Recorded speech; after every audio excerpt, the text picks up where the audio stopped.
know nothing about it. Have you heard the name? You haven't heard the name? What do you know about it, Clay? Oh, I was very interested in it. But nobody knows much about it. Well, he's considered one of the great Americans. If you had a top, in fact, I found this a couple of years ago. You can look at it online. Like the most 100 influential Americans, and I'm sure he was on that list. I wasn't looking for him.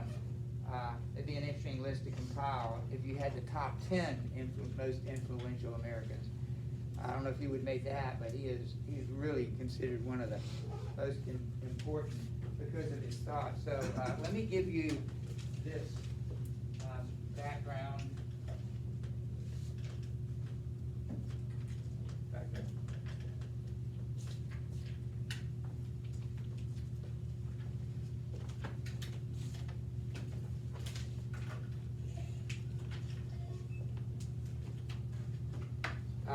He and a guy named Ralph Waldo Emerson. You ever heard that name?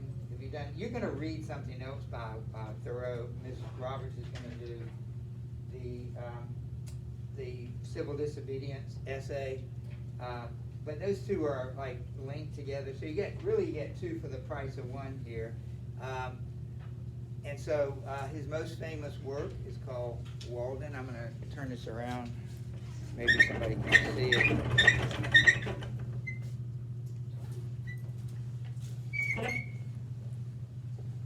Do you know what Walden is? Is it an animal, mineral, or vegetable? It's a place. And so here are just some things. You can write them down if you want to, but I think some of the things I'd like you to get out of this is his philosophy of life. Now, you're not going to get that out of this, but you might get a taste of it from what we read from Walden. That'd be a great essay, not an essay, but oral question for the exam. You know, given the little bit you've read, he's not shy about telling you what he thinks about something.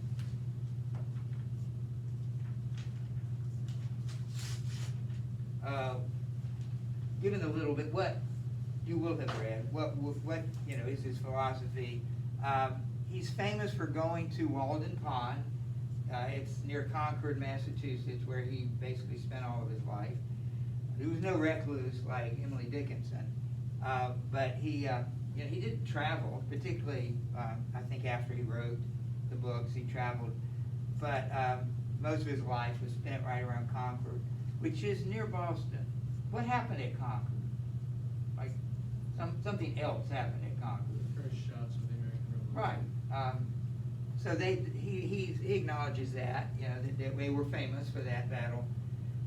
So he goes to the woods for 2 years and 2 months. Now, when I first heard this, I thought, well, it's like a survivor story, like he goes out there and he survives off the wilderness with no human contact. It's nothing like that. He's about a mile out of town. He goes into town as often as he wants to, but he wanted just to remove himself from a normal lifestyle. People thought he was kind of nuts anyway, because you'll see that when maybe we'll read some of these. But he just wanted to figure things out, and he made a pretty important book about it. There are things about his philosophy that you might like, and there are things that you might not like. And so, as you look through here, feel free to address that. You didn't know who he was, but he has impacted American life. He sort of he and Emerson articulated things that we see about it. This is the way, in a way, Thoreau articulates the way we look at ourselves as Americans. Now that's changing. I think that the way we see ourselves is maybe for the first time being challenged, and you've got this ideological. I hate to use the word war, but in some cases it feels like it. Between these two, what is America? What does it mean to be Americans? What are we? Who are we? That's really what we're dealing with right now. Thoreau kind of articulated a view for 150 years. And Walden, when I was in college, I didn't do this in high school. But when I was in college, you went to the bookstore downtown Chapel Hill, wherever you're gonna be, and you go find a poster, and you put a couple of posters on your wall. I don't do that anymore. You still may, you know, but he is poster-worthy material, both Emerson and Thoreau. The kind of writers that you could fill a commonplace book with, and put it on a poster and have a beautiful picture behind it. I don't know why. That's one thing we can say about him. I just thought that you can do what you want to with it, but his favorite childhood memory, I found this somewhere, looking through the stars to see if I could see God behind them. I thought that was pretty profound, and for a child, to want to find God in the sky, because we always think of him as being up there. And he would be looking for God. And that's something we've talked a lot about, seeking God. A lot of people aren't doing that anymore. I don't know if he found him. As believers, we don't really find him to start off with. He finds us. To me, that's incredibly encouraging. But it's still natural. That's what makes us all in the image of God. We're really looking for him. Until he reveals himself to us, we don't know much about him. We just are imagines. But I think that's pretty typical of children.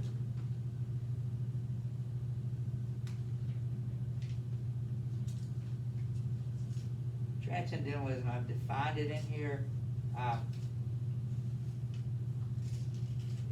That's an important term. All right, so here's some things about him. Born in Concord in 1817, so July 1817. Graduated from Harvard. Emerson graduated from Harvard. If you were anybody in New England, you went to Harvard. And of course, you know who started Harvard? What group of people started Harvard?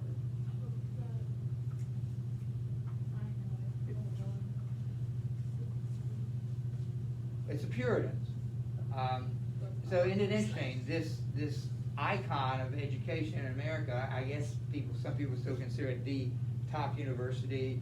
It's always competing with the Princetons and the Yales for that.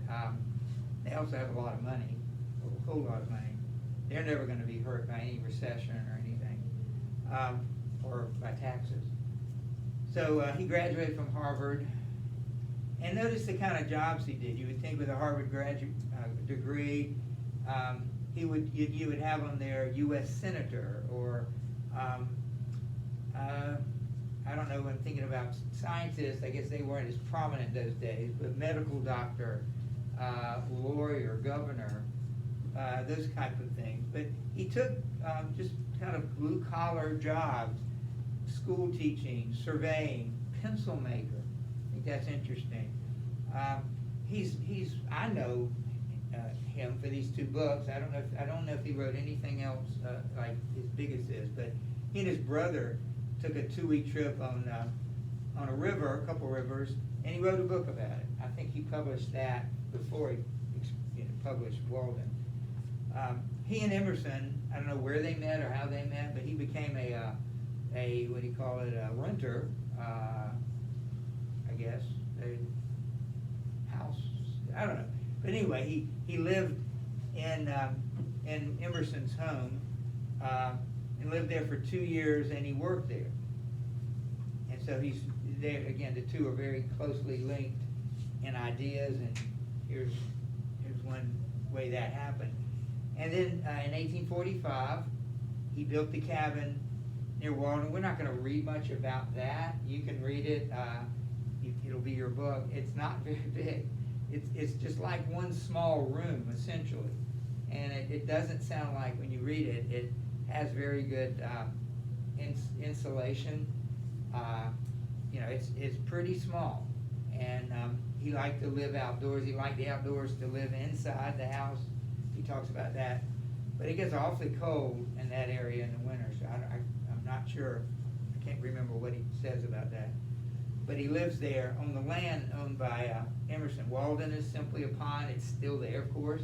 They've preserved the area. I imagine it's, I don't know what's around it. I think the Boston and that area, greater Boston, has sort of creeped in so that, I remember going to San Antonio, Texas, my only trip there, and when I saw the Alamo, it was like downtown, and it's got a, you know, a square block of things, but I'm thinking, you know, in the movies, it's out there by itself, you know, and of course it was, they haven't moved it, but, it was a little disappointing to see, it's kinda like part of the urban landscape, is the Alamo, and you don't think of it that way. I imagine Walden's like that.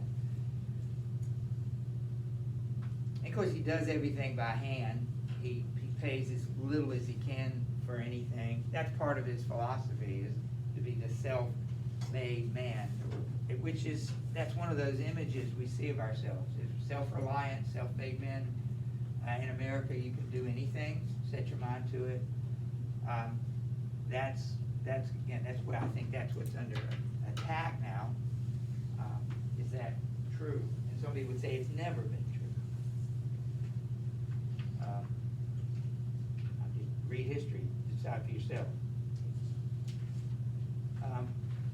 So he spends, during that period, he spent one night, again, he's no martyr for the cause. He spends one night for refusing to pay his property tax, and he was protesting the Mexican War.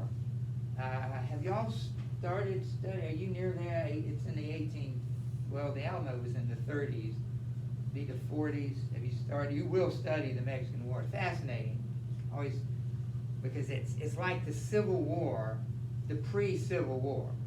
All the generals that were fighting for the United States in Mexico chose sides about 10 years, 15 years later to fight in the Civil War.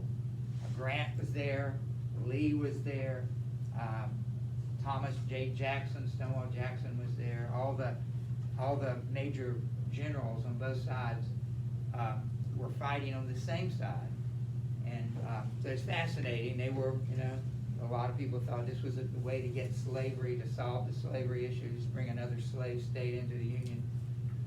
And he didn't like that, to his credit, and he refused to pay. They put him in jail, and somebody pays his taxes, probably Emerson, and they kick him out of jail the next day. It's like he was disappointed. But he wrote, sort of as a result of that whole experience, he wrote Civil Disobedience. The idea that you don't have to protest something like with a sign and walking up and down. You just refuse to do something. Like Emma was it Parks? What was her first name? Is it Emma? Not Emma. You know, in Birmingham. Rosa, of course. Thank you. She refused to sit down. She didn't make a big deal. She refused to stand up. You know, she sat where she's not supposed to sit. And so she civilly disobeyed the law. She just refused to do something she was supposed to do. And so a lot of people have been influenced by Thoreau's thinking. So he stays at Walden 2 years and 2 months. And it's funny, why does he leave? He just said, I got to do other things. He's so practical in some ways. When you read him, you'll think this is the most impractical person you've ever read. And yet, a lot of it is just so practical. He just got tired of living at Walden. It's time to do something else. You know, he had no major philosophical reason for it. He did publish Concord and Merrimack, and then Walden in 1854. And I'll ask you again, since this is one of those 5 books, what were the other 4 books published in the 1850s? There were 5 of them between 1850 and 1855 that are among the greatest ever, and that's never happened before. That so many great books. Was it Scarlet Letter? Scarlet Letter was published. Leaves of Grass, and of course this one, so that's 3. So there are two more. Moby Dick. Moby Dick, 4th one. I mean the 5th one.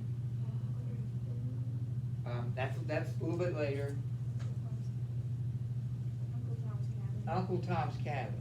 All these books were published in this 5-6 year period. And I think that should be on your reading list. We're going to talk about reading in a minute. I'm going to ask you about your favorite books and the books that have impact on you. You know what I ought to do is a sequel to that is ask, what books do you want to read?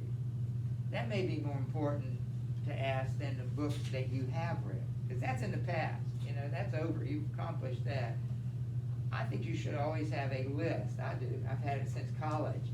Still haven't read all of them. But books that are on your mental reading list, that sometime in your life you want to read, I think I'll ask you. So I think those 5 books, now you've already read 2 of them. This will be a second one. You haven't read all of it, but Walden and Scarlet Letter.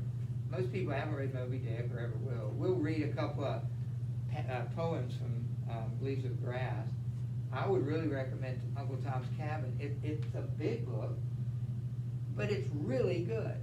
It's for the average, not average, but the regular guy, and it's really interesting. I don't know what impressions you have of it, but it's one of the most Christian stories you'll ever read. And a lot of people criticize the writer and the book because it makes, even the term Uncle Tom became in the 60s a disparaging title that some African Americans would call other African Americans. You're an Uncle Tom, because they didn't like that image of Tom. It's a very Christian image, probably not very realistic, but still, he's a tremendous Christian in the way he behaves and acts as a slave. And that's why they don't like it. People don't like him because he didn't fight back. He accepted his slavery, and he accepted the way he was treated. And you know, you're pulling for him to fight back sometimes, and he doesn't.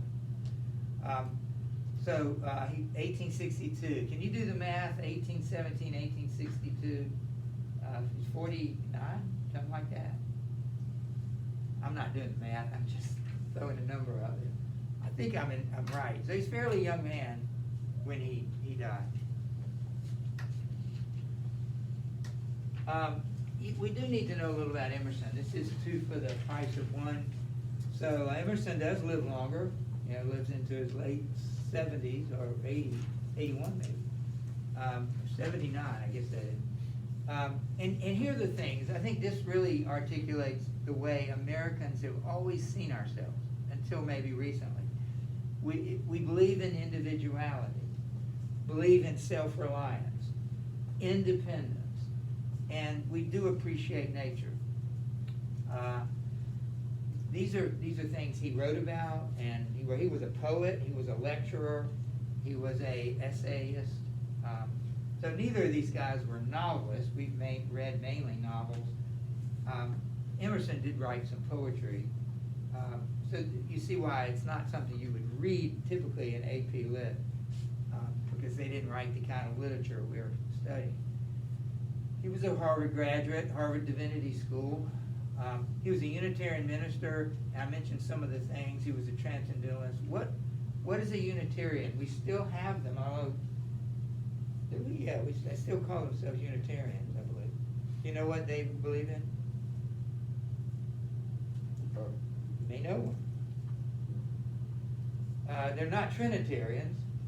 That'll tell you, we're Trinitarians. I am. You probably are. They're Unitarians. What does that mean? Yeah. Believe in one person God. Say it again, just like you said. They believe in a one person God. Yeah, I like the way you said it. We believe in a 3-person God, one God in 3 persons.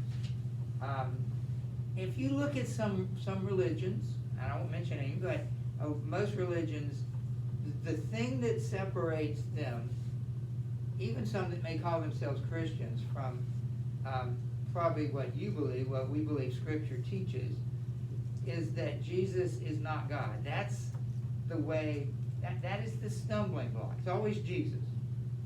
That's ironic, because that's how the Bible talks about Jesus, is the stumbling block, the stone that caused people to stumble. It's also the foundational block, the cornerstone. But Unitarians would not believe that. There were others, you can probably imagine some of them, that don't believe Jesus is God. You mention that to them, they know where you stand immediately. These are some essays that you may read in the future, even next door. Nature, I've read elements of that, and self-reliance. I don't think I've read the whole thing. and conquered him. It's a poem about the battle of Concord, and it's inscribed on a statue on the battlefield. I think the whole poem is on that statue. He talks about the shot heard around the world. And he's called the fountainhead of American literature. I think the idea there, he's the stream of inspiration from which, after him, kind of all American literature comes from that. So he had a huge influence, and Thoreau, his sort of apostle, if that's the right word, disciple, believed in pretty much whatever Emerson believed in.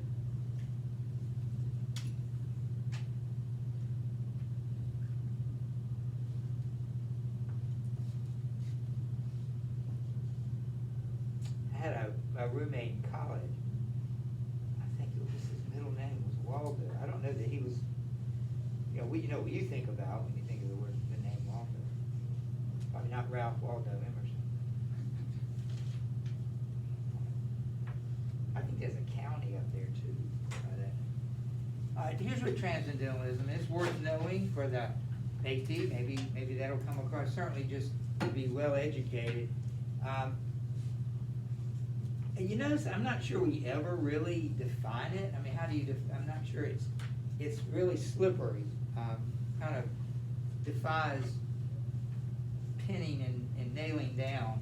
But some of the characteristics are that they believed in intuition, conscience, and personal revelation. You know what intuition is? I just got this. Oh, remember Indiana Jones? I got a bad feeling about this.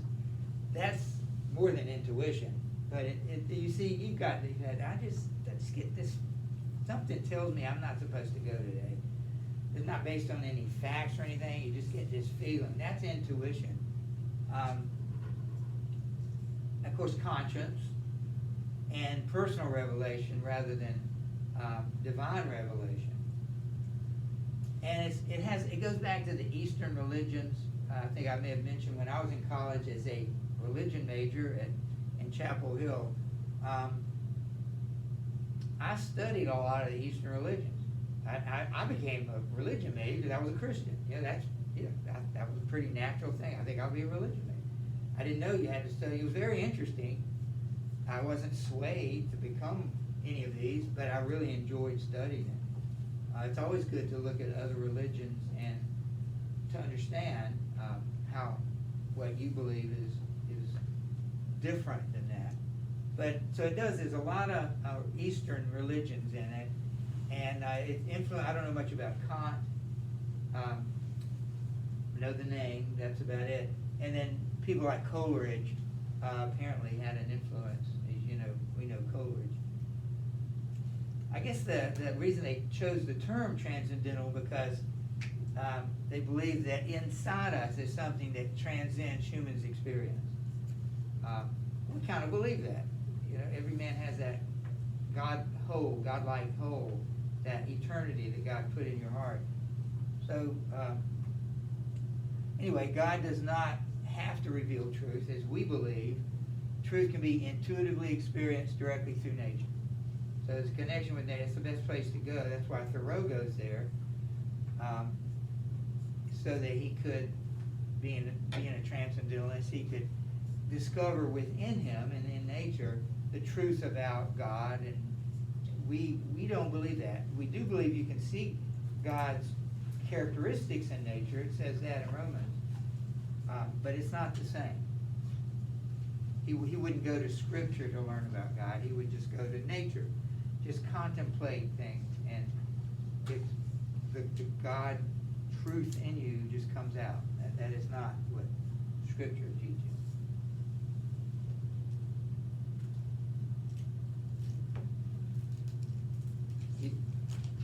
I'm just thinking out loud. I'm thinking about you now. You don't even know what college you're going to go to, probably. I hope not. I mean, I would say that is most people don't until they're seniors. They kind of have like 5 or 6 different places they're juggling around in mind. But I wonder if even your major, like I switched 3 times, and it was my second semester senior year, that I decided to be a teacher. The only thing that penalized me was like Mr. Finney and I are the same age. I'm actually a few months older than him. He went directly into teaching, I think. My roommate went directly into teaching from graduation. I didn't. I went a year and a half later. So if you don't know what you want to do the rest of your life when you're a junior in high school, that's pretty normal. And it doesn't mean you won't know. Like I said, I waited maybe to the last minute, but I got a really good education. I think somewhat of a classical education at Carolina. They weren't calling it that, but looking back, it made me a better person. The education did. It didn't teach me a specific skill I could make money out of, but I think that's more important, to get that overall education that's going to make me a better person, and then figure out what I want to do to make money. And if you know both, you can do both at the same time. I guess that's the best way to do it. But anyway, it's just, if you're not yet lost out, but if you don't know right now what you're going to do the rest of your life, I'd say that's pretty normal. Just some quotes about Walden. The book pretty much explains itself, so there's not a lot more here. But this is from the introduction, I believe, of your edition of the book. The impulse to simplify conditions and cast off debilitating and dispiriting obligations of a respectable life is bound up with this pursuit of uninhibited, unadulterated wildness. There's a lot of truth there. The key words would be just to simplify life, and just the obligations that society puts on you that may not be the truth, just following the crowd. So simplify life and cast off those obligations. And he would say pursue wildness. I think that means also mental, like just be free to explore ideas. I think he would probably agree with how I went through college. Don't learn as much as you can, and then decide how you're going to spend your life.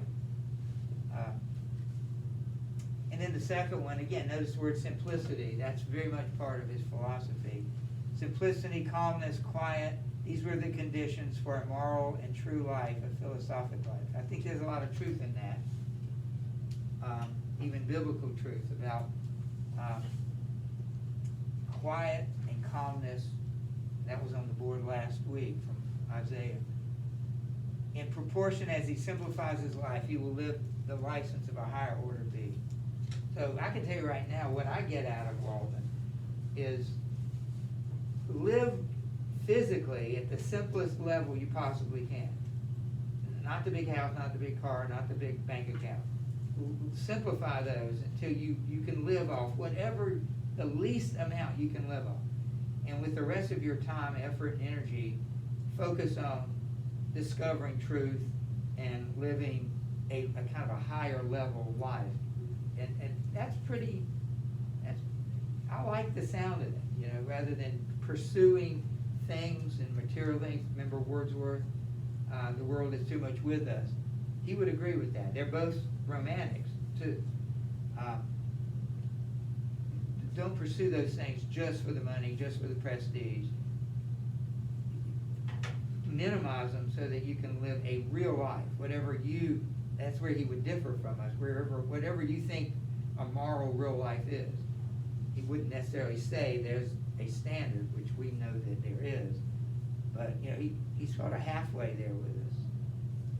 There's not a lot more, I don't think, so there's very little more. I'm going to get you a taste of what the book is. I have an assignment. I know you're reading for tomorrow, and I think it'd be something to do when you have time to think about it. So even for Monday, I'm not sure I can't remember what we're going to do Monday. This is a good assignment, fun assignment. It is going to require some thinking. I want you to make, because the first thing we're going to really read is a chapter called Reading. So this is the assignment. I want you to make a list with some annotations on it. It doesn't have to necessarily be written in paragraph style or in journal style. I pretty much have done it that way, but I want you to list 5 books, and maybe it's 10, maybe you have to list 10. Surely there are 5 books that have impacted your life the most. And then a brief explanation of why. So that's for Monday, and I hope, because tomorrow we won't be, we'll be working with some other things. So think about You want about a paragraph for each? yeah, what'd you say? I said, do you want about a paragraph for each one, or It like? doesn't have to be that much, no, it's just more like annotations, just notes that you write, about why this book meant so much to you. And I'm gonna add that other part of it. You may not know much about these books, but I'd like another list of 5 books, if you got that you haven't read, that you want to read. That may be the most important list of the 2. But what are some books that are kind of in your mental reading list that you want to get to, that you've heard about? Of course, I didn't read some of the books that were on my list in college, and I don't mind that I didn't. I don't think I missed anything. They were popular bestsellers. I didn't miss anything by not reading them. Some others that are still there and I've added to that list over the years. So you have a book. I'm going to give you a list of, well, I don't think I need to do that yet. Let me just point out some things. This is sort of to introduce the chapter. So if you'll get to your contents here, when we look at the table of contents, these are all chapters in the book. Each is in a sense a separate essay with about ideas, about his experience. He spent 2 years there, and he makes the comment in the book that he summarizes the 2 years into 1 year. I'm not sure I was conscious of the fact that he writes the chronology of the chapters, I think, are seasonal. So he kind of lives an entire season. He writes about an entire season here, but it's really 2 seasons because he was there 2 years. We're going to read just a paragraph from economy, a paragraph from where I live, and then we're going to read all of reading, and we're going to read higher laws, and then a paragraph or 2 from the conclusion. And you can see we have left a lot of things out that it's not, you'll find out really quick.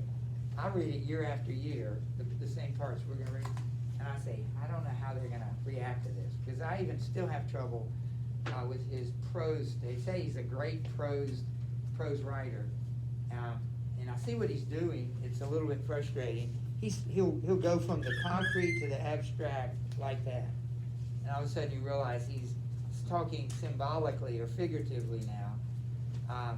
He does that a lot, and it's hard to keep up with. But let's turn to that first chapter. I'm going to read just the first paragraph to you. There's more than that. We might change our mind, but like I said, I have some questions for the second and the other chapter we're going to read.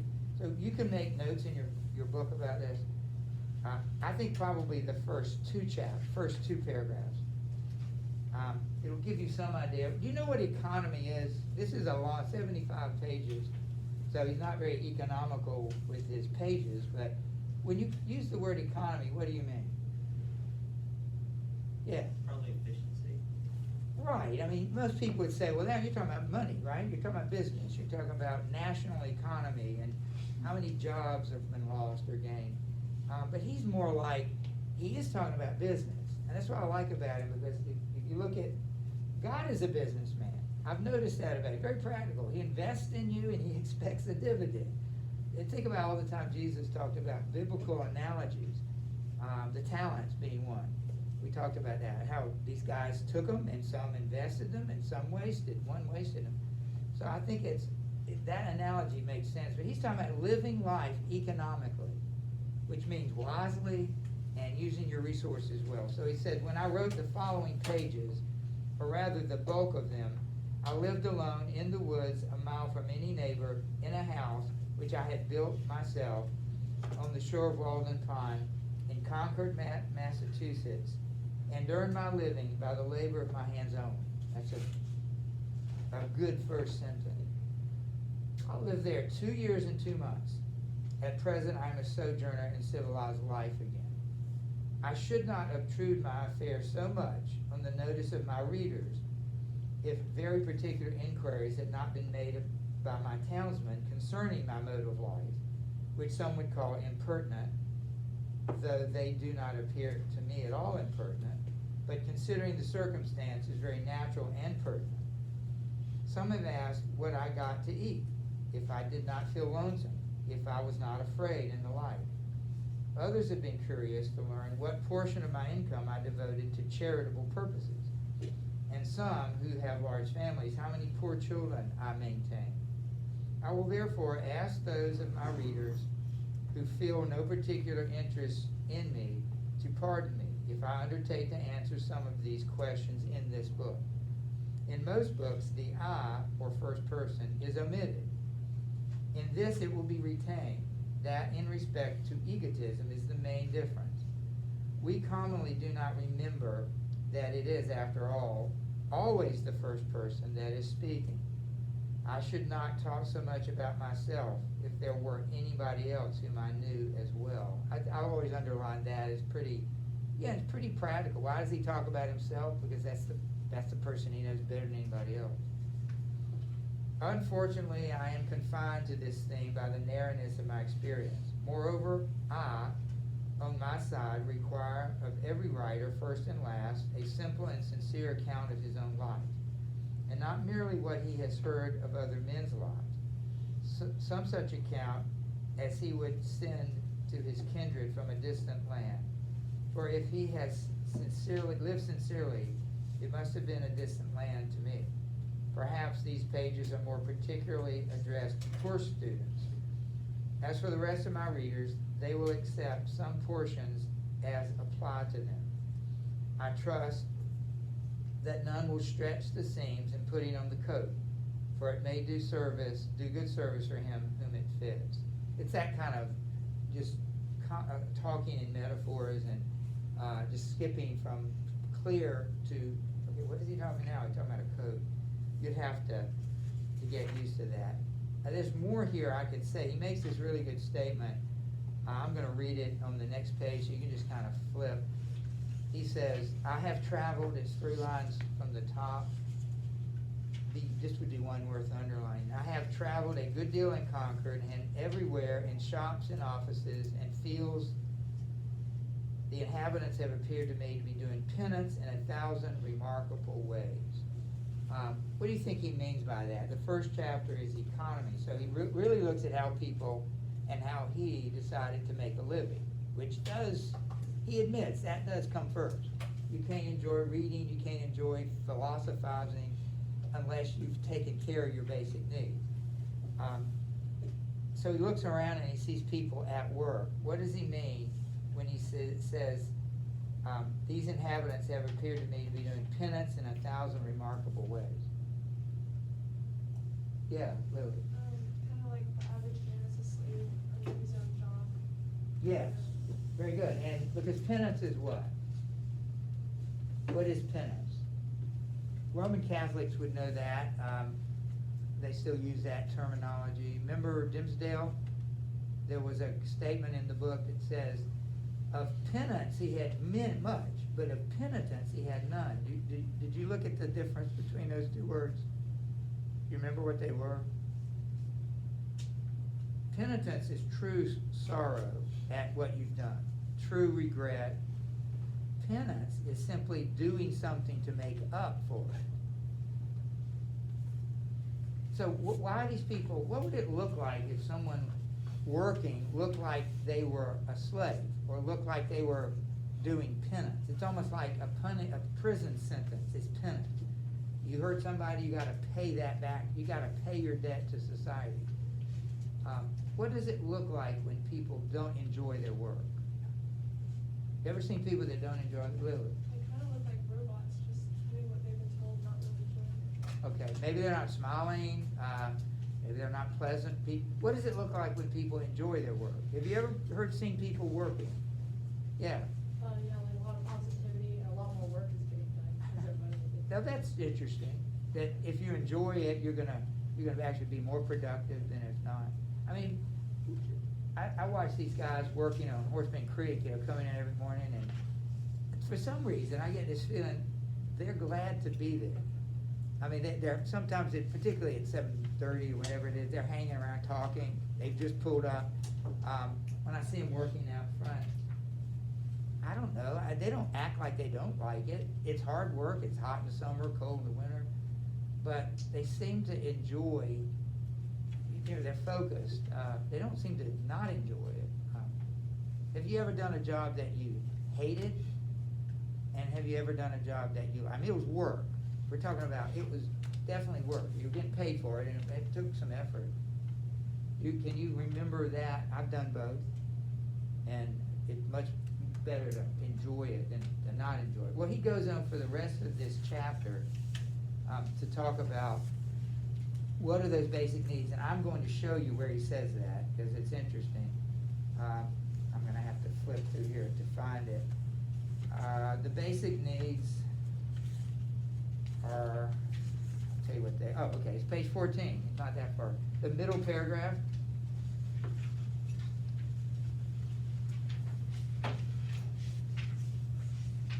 About halfway down, he summarizes it. The necessaries of life, he says the necessary, page 14, literally halfway down the page.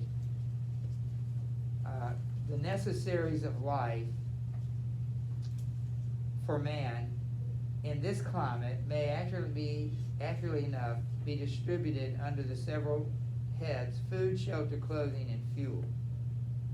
For not till we have secured these are we prepared to entertain the true problems of life and with freedom and a prospect of success.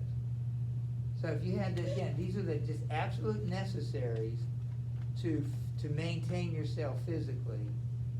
You would have to address and he says in this climate, because this climate changes some of the food none of us would argue with. And I think that would include water and, things that you have to literally keep your body alive. Shelter, that clearly you gotta have a place. Clothing and fuel, that would mean either to cook by or to warm yourself by. And so he looks at each one of those, we're not gonna look at it in this chapter, and determines how much of each of those does he need.